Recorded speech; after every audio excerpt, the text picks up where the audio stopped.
โอ้ขอเต็มเลย นั่งอีกตัวหนึ่งเขาก็ดิ ติดวามขี่เขาเลย เห็นนะ นี่ทางนี้ยืนออกป่าเนาะ เอ้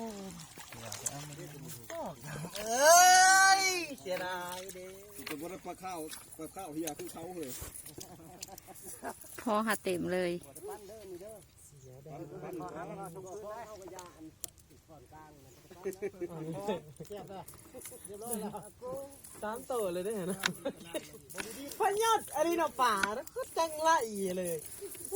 ไม่ว่าอีเด้อวันนี้เด้อ แล้วมันเท่ากระติกแล้วมันร้อยเลยจนว่ามั่วอยู่ปั้น เขาร้อยแต่เขาโมแกงโยอไปก็จะไม่ได้ว่าร้อยมีส่งเขากิน มี เขา เขาท้องนะ จังไรแห้ง ไปเป็นป่าเขาล้มปุ๊บไม่ได้กิน จี้จังหวะ